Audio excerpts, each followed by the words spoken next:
Hello everyone, welcome back to a new video. In today's video I'm going to talk about all the books, or 11 of the books, that has inspired me to write my own books. So I'm going to talk about books that I read when I was very young, up until books that I have read recently, to talk about books that has inspired me one way, shape or form to write my own books, if it's because of the story in itself or the tropes or the language. It varies from book to book. The reason that I wanted to do this video is mainly because I feel like you get to know a writer through their reading habits or what books they have read. You get to know me as a person as well, me, Nea, what type of reader I am and how I grew up reading and then writing. So let's just begin with the first book. It's Graceling by Kristin Cashore. This book was the first real introduction that I had with YA fantasy with a little bit of romance. So the romance is very gentle and soft and a slow burn, you might say. It was the first book that had all of these things that I now love in books and love writing about, and this inspired some of my own works with how the fantasy elements are woven together. The multi-POV thing is also inspired by this series, because nowadays I feel like the fantasy romance genre and the books that are being like introduced to new readers nowadays is leaning way more to adult, but this is for the YA audience and it's still so good with the fantasy and the romance elements. Since I was very young reading this was my first introduction to this kind of a book. It has since then inspired me to pick up books like it and write my own fantasy romances. So this book is about Katza and she's a Graceling, and in this realm, or in this book world, Gracelings are people with magical or special abilities, and her ability is that she is the perfect killer. And in this book we meet her when a lot of powerful men want to control her, especially the king, and since that's the life that she knows, she goes along with the king's plan and becomes his assassin, you might say. But then she discovers things about herself and about the kingdoms, the seven kingdoms, that, you know, the king, it's good if he doesn't know this. So she begins this double-sided role with trying to keep this a secret and trying to save the seven kingdoms, but also being part of the king's overarching plan. And she also falls in love, and the story has stuck with me up until this very day, and I read it many years ago. And then we have Cinder by Marissa Meyer, and Cinder and Diabolic by S Kincaid, that's not part of this list, but when I was 11-12 I read Cinder by Marissa Meyer, part of Lunar Chronicles, and I read Diabolic. And these kind of stories made such a huge impression on me, and I started writing my own kind of sci-fi inspired stories. A little bit of love, of course, because that's also part of Cinder. You know, I was a writer on Wattpad, had not many readers, but you can really see what kind of genres and what kind of stories I gravitated towards writing in my Wattpad stage. So one of the stories was about a cyborg girl, or a girl that became a cyborg, and that is also a part of Cinder, and the rebellion, the galactic rebellion kind of thing, part of Diabolic, and those kind of stories really affected me, and I wanted to write my own kind of stories. I never finished this story, and I don't think that I will write sci-fi nowadays, but it still was a very huge part of my writing journey as a young teenager. Cinder is a retelling of Cinderella, and the main character, she's a cyborg. She lives with her stepmother and her stepsisters, and they don't treat her well because, you know, it's Cinderella.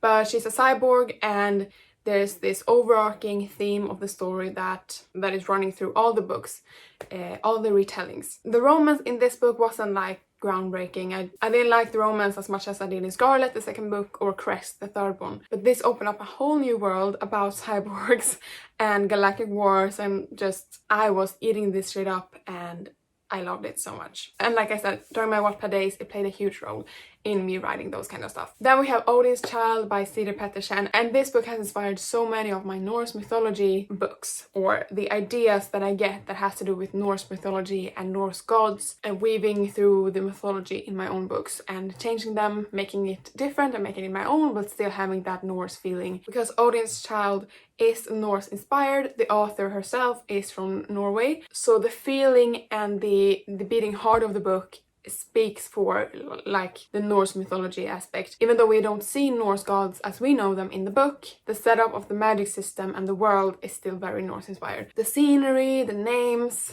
you get it. Especially people that know me in real life, and like my Swedish teacher, he would pick up on that I would solely write short stories that were Norse inspired. Maybe it was a creature from Norse mythology or a folk tale or something like that. I love reading those kind of stories and I love writing them. For example, my debut novel, Gods of Rot and Ruin, the magic system is inspired by Norse mythology, and also the gods in Gods of Ruin, they are inspired by Norse mythology gods. So when I say that Odin's Child paved a way in my writing and for my writing ideas, I think you can understand what I mean. But Odin's Child by Siri Pettersen has an English translation, so I really recommend you read it. I can leave a link for Amazon or Barnes & Noble in the description below. So this is YA fantasy book about Hirka, and she's very different from the other people living in her realm. And she doesn't know why, but she has a scar on the lower of her back that her father, or the man who found her, says was from a tail, because everybody else in this realm has a tail. And so she is different, she is weird, she doesn't have that same magical feeling as the other people in her realm. And as the date of the rite comes closer and closer, the rite is a ritual thing, a magical ritual for all the 15 or 16-year-olds in the realm. And just a couple of days before this rite, she understands why she is different, because she comes from another world. So it's inspired by Norse mythology, it's great writing, and it has inspired me and my brain and my upbringing to gravitate towards the Norse-inspired books and to write them myself. Then we have The Kiss of Deception by Mary E Pearson. This book is a YA fantasy romance. Can you get a theme here? But this book has a love triangle that is done very well in my opinion, because the thing with this book is that you don't know who of the guys is which, because there's a prince and there's an assassin, and up until the very end you don't know which is which, and you get to know Leah, the main character, as she gets to know these two guys and falls in love with one of them. And the guys doesn't know who she is, because she is a princess that ran away from her wedding day, and it's just so magical. And of course the fancy romance element is why I love this book so much. And this series also has a cultural magical thing woven through, and I really respect Mary E Pearson for creating this very detailed cultural world and having the culture be a very big part of it. Not in the first one, but in the second and third one. And I think it has made a very great impact on me throughout the years. And then we have Wintersong by S Jae-Jones. And this book just reignited my love for fairy tales and the dark, twisty kind of fairy tales. So this is about Liesel and the Goblin King, and how her grandmother all of her life has told Liesel and taught her to keep away from the goblins and the Goblin King. And one day she meets this Goblin King. It's about their love story, and the first book is way better than the second one. I wish that I haven't read the second one, because the first one is everything that I love about these kinds of books. It is dark, it is set in winter, it's a Goblin King and their underground realm, and then a love story that is kind of twisted but still very, it's a YA, so it's very light at the same time. And this has also shaped my love for fairy tale and that kind of writing. I haven't written a longer type of story with these themes, but I have written many short stories with these kind of themes and the feeling and the vibe of these stories, and I love this story very much. I probably shouldn't say that about every book, but it's true. Now comes another book in the same vein as Wintersong, and it's The Bear and the Nightingale by Katherine Arden. And this is a folk tale reimagination of, I don't know, I think this is inspired by a real folk tale in Russia, and so this was just a real treat. I loved every single sentence of this story, and reading it made me feel like I want to write something like this myself. That dark fairy tale-esque kind of writing that Holly Black also has, about a folktale retelling and a love story as well. It was just really beautiful, and once again it lit up something in me and my love for folktales and retellings and that dark, twisty mythology kind of thing. Then we have Strange the Dreamer by Laini Taylor. When I read this book, it felt larger than its form. It felt like a larger epic tale than I had in front of me. The writing is beautiful, and the way that this first book connects in the end, to the very first page, is just a beautiful way. And in the past, Laini Taylor's storytelling hasn't been it for me. I didn't like her first series, but this one was so different, and once again it made me want to write something like this myself. That kind of beautiful love story, because between the two main characters there's never doubt about their feelings towards each other, or at least I don't remember there being any. It's always the other parts of the story or the other characters of the story trying to tear them apart, and the ending was just so good. So the storytelling aspect of this book, the way that she constructed a beautiful story, is something that inspired me every single day. So a little bit about the book. It's about Laszlo Strange, and he works at a library, and he has been obsessed with this mythical town and mythical land that hasn't been seen by anyone living, but it's talked about so much in the books, and he knows that this land and this town exists and these people exist, but he can't find any proof in the real world until one day there's a couple of people that comes to the library that is very different from the people living in his world or his land. And this is the start of a beautiful tale about Laszlo Strange and the mysterious blue girl that he meets in his dreams. If I would write something like this one day, I would die happy. And then House of Earth and Blood, the first Kristin City book by Sarah J Maas. I needed to have this book on here because this is the book that inspired the sequel to Gods of Rot and Ruin. So it wasn't until I started planning the sequel that I could see some aspects of it in House of Earth and Blood, especially the murder mystery aspect. And I feel like that's the reason why we writers, why we read, and we gather inspiration from other books. So of course other people has done this as well, a fantasy murder mystery of course, but House of Earth and Blood was the first one that I have read that was very heavy on the murder mystery and the investigation part of it, because that's the whole book, with a little bit of romance as well, of course. So when I was writing the sequel of my debut novel, Gods of Rot and Ruin, I looked back on what I liked about House of Earth and Blood when it comes to the investigation part, and how to weave in the investigation with the romance to make a whole book and a great story. So I needed to put this here, even though now, when looking back on my first time reading it, I think that I can find more enjoyable fantasy murder mystery. But with that said, this was the first one that I had read, and it opened up a whole new world for me of what I could write myself. And I have written since then a murder mystery set in a fantasy world with a little bit of romance in it. So of course I needed to have this on here. Then we have It Happened One Summer by Tessa Bailey, and this was my very first Tessa Bailey book and one of the first real contemporary romances that I had read.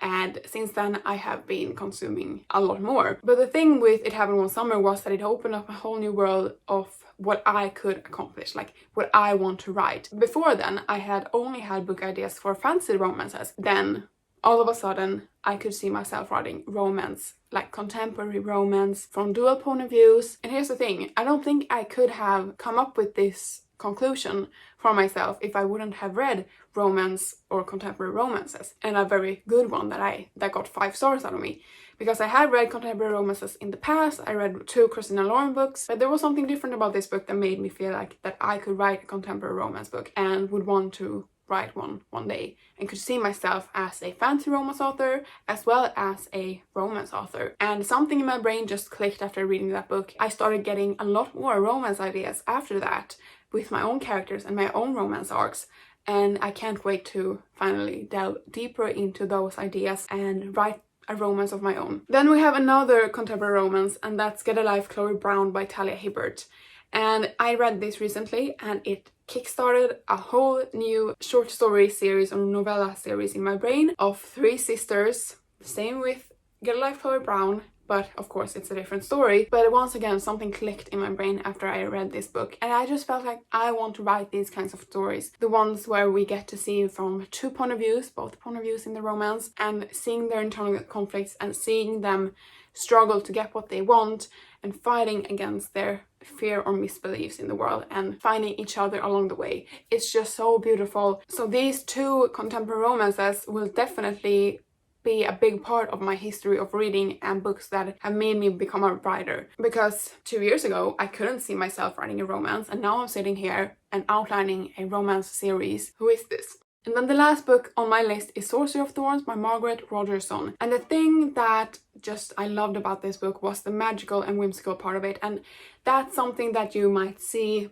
as a red thread through this video. Those kind of stories is the one that inspired me the most, and it's a type of writer that I want to be, that whimsical kind of mystery, magical writer that writes those kind of stories. Because Sorcery of Thorns is about this girl working in libraries with grimoires, like magical books essentially, and then she meets Nathaniel Thorne, a sorcerer, and it's about their love story. All of these books, it's always romance. Yeah, Literally, it's romance in every single one of them. But it's so whimsical, and I would love to write a story like this one day. And I have had many story ideas with these kind of whimsical-esque, Holy Black-esque, Margaret Rogerson-esque type of ideas. And it's just not the story in itself, it's also the writing with the book, because the writing wasn't anything extraordinary, and that's the thing. I don't want to push myself as a writer to write extraordinary prose, and I'm not that kind of writer. I don't think I will ever be. But the language that I want to use in my books is a language that suits the mood and suits the vibe of the book, and Sorcery of Thorns definitely did that. And that is something that I want to get better at. I think you can see why these books inspire me in some type of way, and why these books have made me a writer. If it is fantasy romances, if it is YA fantasy romance, adult fantasy romance, or a romance writer. Like, I couldn't see myself as that before, but here I am. I just felt like this video was very important to do for you to get to know me as a writer.